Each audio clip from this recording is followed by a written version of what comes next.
Bom, gente, meu nome é Pedro Jorge. Sou professor da UEM há 30 anos. Estava com ideia... Tá, outro dia eu já falei isso na Assembleia, mas com um corpinho de 29. Né? Eu tinha a intenção de ir para a compulsória, né, aos 70 anos. Ou seja, aqueles que estão em DP comigo dos anos passados iam ter que se regular um pouquinho para passar e não ficar contando com a minha aposentadoria. Aí aumentaram a compulsória para 75 anos.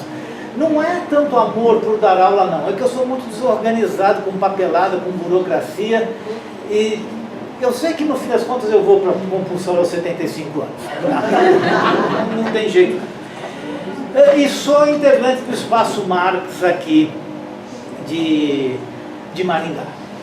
O resto do meu currículo, sou formado em Ciências Sociais pela Fundação Santo André, fiz jornalismo na Casper Libero, lá em São Paulo, fiz 2 anos de engenharia na FAAP.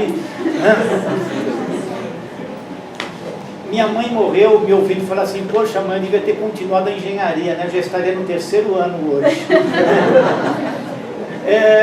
Mas eu estou brincando com essa história da engenharia porque vocês vão chegar algumas noites aqui e esse quadro aqui vai estar com umas equações, né, de cálculo integral, cálculo diferencial, e que a maioria das pessoas que vão para a área de humanas olham aquilo e falam: nossa, isso é coisa de louco, isso é difícil, isso é não sei o quê, né?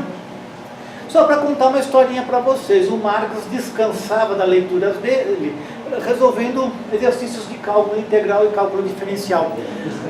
Ciências exatas perto das ciências humanas é brincadeira de criança. Tá? Você tem uma equação, você vai aplicando fórmulas e o resultado vai estar lá. Mesmo que seja cálculo diferencial, cálculo integral, que não te dá um resultado exato, te dá uma tendência, então é muito mais bonito do que a aritmética, né? 2 e 2 são 4, não, 2 e 2 tendem a 4, te dá uma ideia de movimento muito mais bonita, mas a ideia continua a mesma. O cálculo matemático é muito legal, é muito bacana, vocês têm que aprender matemática. Quem não conhece matemática, quem entrou no curso para fugir da matemática, aprenda matemática, porque estatística é importantíssimo para nós. É uma disciplina que geralmente é problemática no curso, tá? Mas abre um campo enorme de trabalho na área de pesquisa de mercado, pesquisa de opinião, pesquisa política, abre um campo enorme nessa área. Então, né, quem tem urticárias quando vê qualquer equação matemática, fique tranquilo, aquilo não é bicho de 7 cabeças, não. Aquilo é muito mais fácil de entender do que a sociedade e as ciências humanas, como a gente quer discutir aqui, como a gente quer trabalhar. Então, eu vou pegar uma carona já no que a Zuleika e a Meire falaram, de salientar para vocês o seguinte: não há realmente um divisor de águas muito claro entre sociologia, antropologia e ciência política, né? Até porque as 3 são ciências do capital, as 3 são ciências de reprodução dessa ordem exploradora que é a ordem capitalista, né? E não estou falando isso por uma denúncia panfletária para vocês, apesar que eu gosto também de vez em quando, mas não estou falando isso por uma denúncia panfletária, né? O que eu estou dizendo é que qualquer ciência, ela é expressão das contradições da sociedade em que ela apareceu, em que ela foi criada, em que ela foi desenvolvida, né? Então, quando falo de sociologia, e essa foi a pergunta que eu fiz para a Zuleika, e a Zuleika fez para mim, e nós combinamos o seguinte: bom, a gente espera para ver o que a Meire fala. Tanto que quando a Meire pôs a poesia, aos que virão depois de nós, a Zuleika me perguntou: vai ter outra mesa? Poesia, né? Então, Gente, olha, vocês podem ir lá falar sobre a área, sociologia? Ah, legal, bacana, eu gosto de convites assim, são muitos amigos meus que fazem isso, né? Porque, gente, é falar sobre muita coisa num curtíssimo espaço de tempo, né?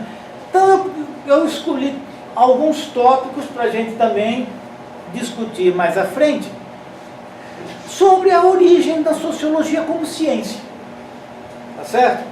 Ela tem duas vertentes, uma vertente prática que é posta pela Revolução Francesa ou pelas revoluções burguesas, mas basicamente pela Revolução Francesa. Liberdade, igualdade e fraternidade, lembram-se disso, né? Que é uma exigência da ordem capitalista, né? Liberdade, igualdade, né? É as trocas comerciais. Trocas comerciais não são feitas entre indivíduos desiguais.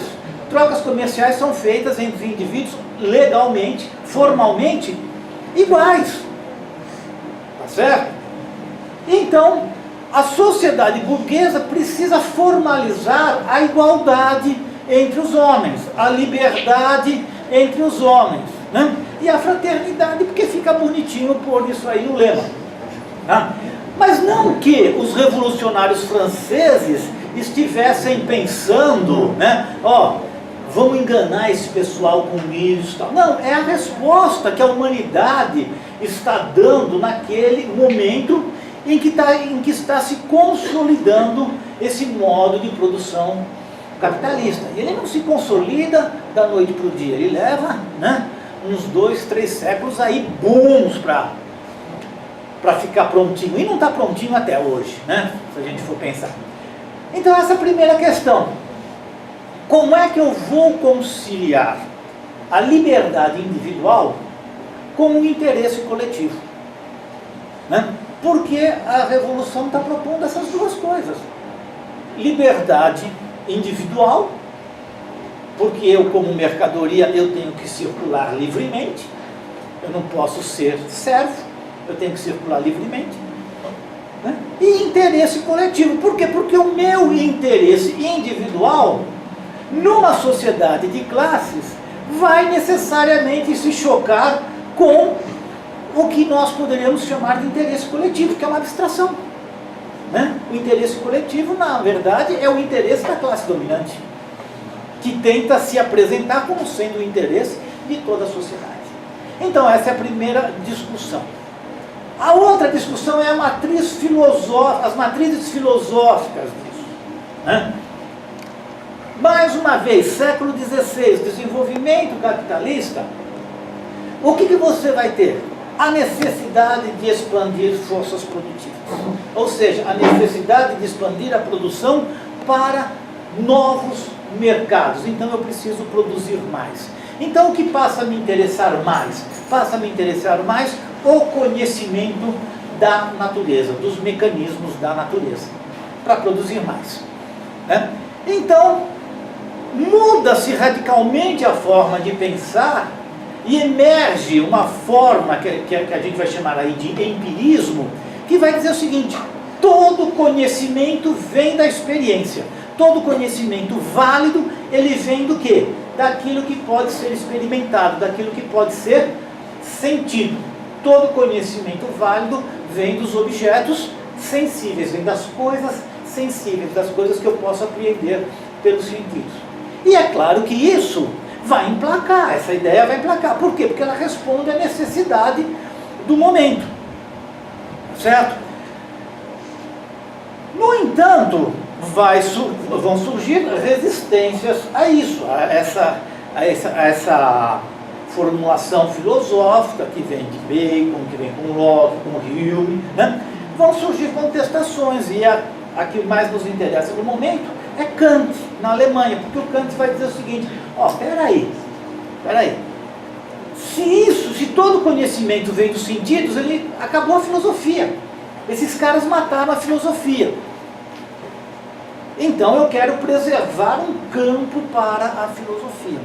E o Kant, então, vai dizer o seguinte: aquela coisa de mundo nomênico, mundo fenomênico, a razão nunca atinge o mundo nomênico e tal, mas ele vai dizer, todo conhecimento humano vem dos sentidos. Isso é verdadeiro, em parte. Por quê? Porque tem elementos do conhecimento humano que não dependem da sensibilidade do mundo, que não dependem da experiência, que não resultam de uma experiência e um conhecimento a posteriori. Então, nas críticas que ele escreve, na crítica da razão pura, na crítica da razão prática, na crítica do juízo, depois metafísica dos costumes, etc, etc, o que ele está dizendo ali? Olha, tem um conhecimento que vem da experiência. Perfeito, é o que o Rio me falava lá atrás, né? Eu só sei das coisas depois que as coisas acontecem. Antes eu não posso afirmar nada, nem que o sol vai nascer amanhã. Como ele nasce há milhões de anos, né? Provavelmente amanhã vai nascer também, certo? Então, eu não tenho nenhum conhecimento sensível a priori. No entanto, o homem constrói conhecimentos a priori que ele não pode negar, que são os chamados imperativos categóricos. O exemplo tradicional é que eu não devo mentir, né? Se, mesmo que eu minta, eu sei que eu não devo mentir. Uma sociedade onde todos mentissem o tempo todo seria uma sociedade inviável. Então, embora os homens possam mentir, e de fato mintam, embora os homens matem, né, possam matar e de fato matem, o correto é que não mintam, o correto é que não matem. Então este seria o campo preservado, reservado para a filosofia, tá certo? Então o que o Kant vai fazer? Ele vai separar o conhecimento humano que vem do mundo sensível e o conhecimento humano que vem da moral, tá certo? Ele vai realizar essa separação e vai dizer, olha, são formas diferentes de conhecimento, não se podem misturar. Essa elaboração do Kant no século seguinte vai ser posta pelos neocantianos para pensar o seguinte: existe uma ciência social, né? Existe a possibilidade de ciências humanas? E com base no Kant eles vão dizer, existe, mas ela tem que ter uma metodologia diferente da metodologia utilizada nas ciências exatas, nas ciências biológicas. Porque no campo das ciências humanas eu não posso fazer o experimento, embora muitas vezes eles sejam feitos, né? Eu não posso fazer o experimento, eu não posso reproduzir um experimento. Ele está muito mais no campo das ideias, ele está muito mais no campo dos comportamentos, ele está muito mais no campo da moral, do que propriamente do conhecimento cientificamente comprovado. Tá? É o que vai, num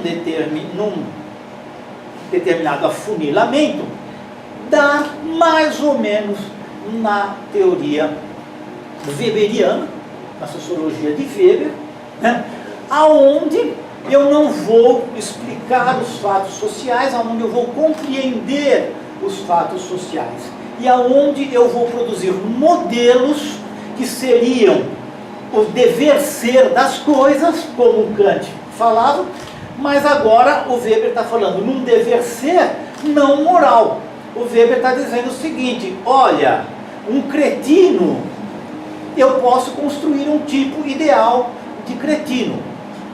Como que seria? Bom, ele encontra o Moro no aeroporto, bate continência, ele vai na hebraica, fala um monte de bobagem, eu construo um tipo ideal do cretino. Então, quando eu quiser analisar a cretinice, né, eu me apoio nesse modelo que eu construí. Esse modelo, embora ideal, ele tem que ter uma certa racionalidade.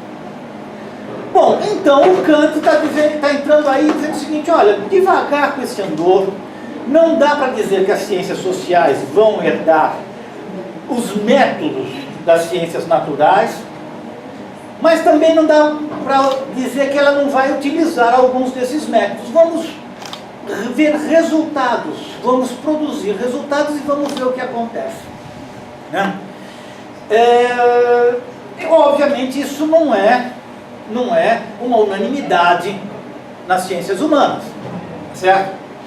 O desenvolvimento das ciências biológicas, principalmente no século XIX, vai levar, por exemplo, Comte, tá, a uma outra linha de pensamento, dizer o seguinte: nós vamos conseguir ter uma ciência social, nós vamos conseguir ter uma ciência social exata, precisa, capaz de nos dar respostas, se nós nos livrarmos das paixões, como os cientistas biológicos, como os físicos, como os astrofísicos fazem, né? Eu olho o movimento dos astros e não estabeleço hierarquia entre eles. Quem estabelece essa hierarquia é o próprio movimento deles, certo? Então, o Sol está lá no centro do sistema solar, eu não vou ficar discutindo, propondo um revezamento, né? Então vamos democratizar o sistema solar. Um ano o Sol fica no centro do sistema, depois Júpiter, depois não sei o que até Plutão, que agora foi recolocado na condição de planeta, assim como o meu Santo André voltou para a Série A no Campeonato Paulista, né? Gente, futebol e movimentos dos astros tem tudo a ver, né? Então o Comte vai dizer: vamos fazer a mesma coisa nas ciências humanas, né? Vamos compreender qual é a ordem dessa sociedade, não vamos nos contrapor a essa ordem, vamos entender como essa sociedade é sem paixões e, obviamente, a partir daí vamos obter o progresso dessa sociedade. A velha frase ordem e progresso, né, que todos vocês conheciam. Quem não conhecia passou a conhecer depois que o presidente Temer foi conduzido à direção da nossa pátria para acabar com a corrupção, né? Óbvio. Bom, então nós temos aqui duas vertentes, certo? Vertentes sociológicas são essas. Aparece um terceiro cara nessa história, que aliás eu não tenho nenhuma simpatia por ele, né? Morreu já, faria 200 anos no ano que vem, que é o velho Marx, que vai dizer o seguinte: moçada, a única ciência é a ciência da história. Mas eu fui fazer ciências sociais, por que eu não fui para a história? Porque não era disso que ele estava falando. O que ele estava falando é o que a Zuleika já falou, o que a Nery já falou, né? Vou repetir aqui, né? A ciência da história é a ciência da totalidade do fazer humano, tá? O fazer humano. O que é esse fazer humano? É o homem continuar existindo. Agora, ele identifica um ponto de partida nisso, né? Que o homem, para continuar existindo, precisa intercambiar com a natureza. E para intercambiar com a natureza, ele precisa trabalhar, certo?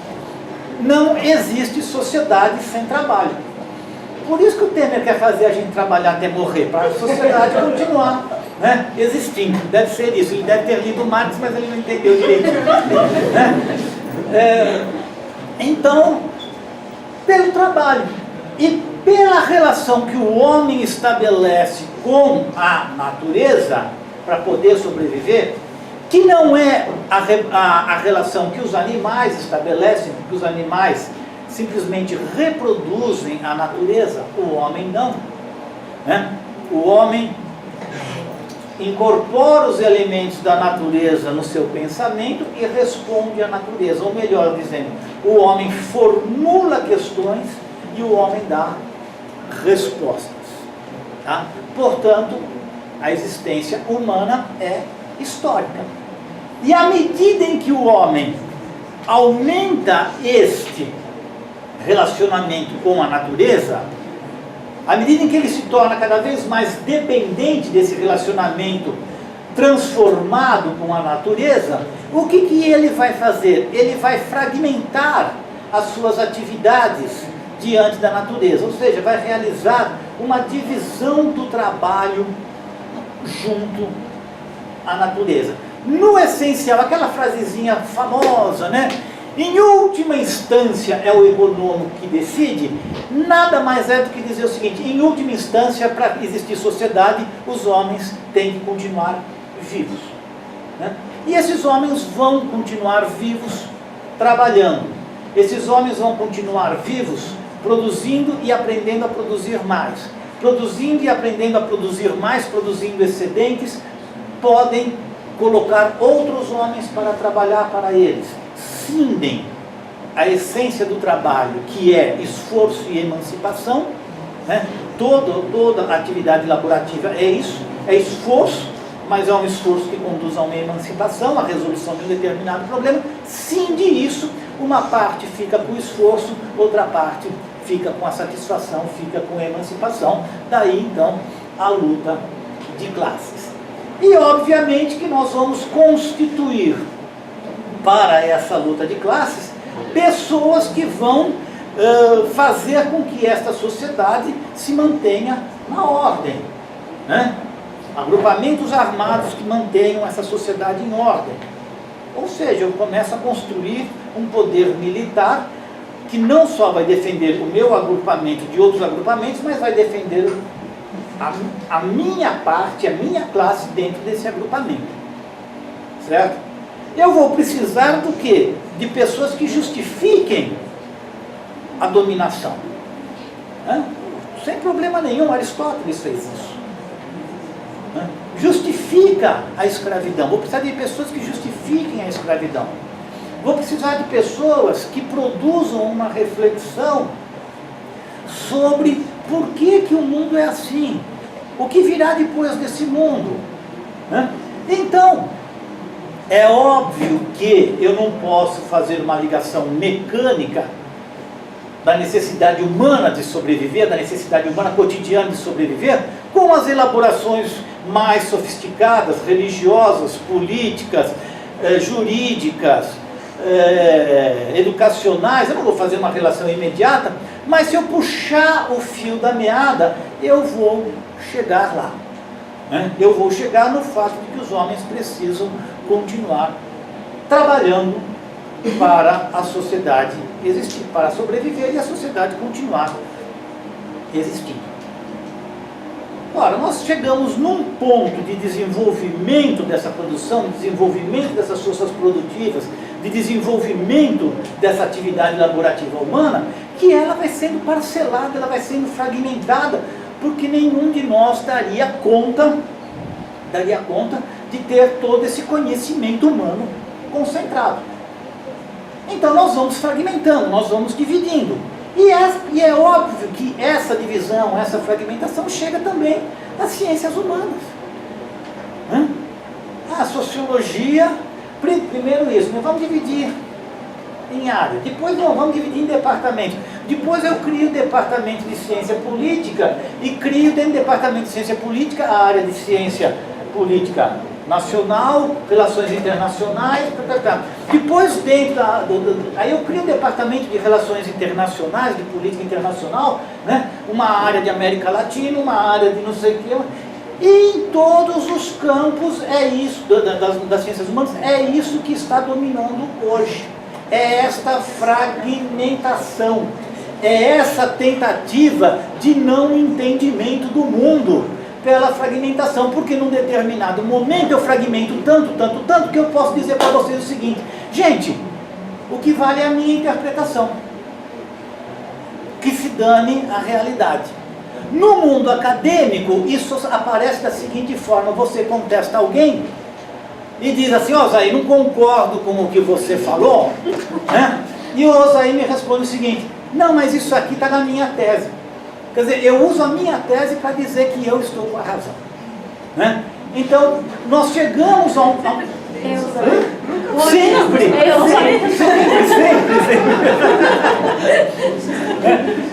Ou seja... Isso é bullying. Eu lembro daquela música, bullying, mas isso é do nosso tempo, provavelmente sabe. Então eu vou fragmentando, de tal maneira que num determinado momento o meu objeto é uma unidade. Gente, não existe ciência da unidade. A ciência é sempre da universalidade. E é isso que vocês têm que sempre procurar, a universalidade. Né?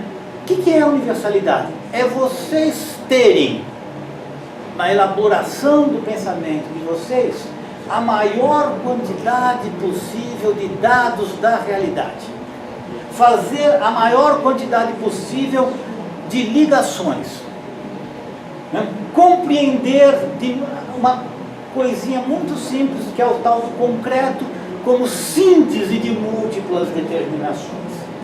Né? É isto que permite que a gente construa uma ciência não com a perspectiva de conhecer o mundo, né?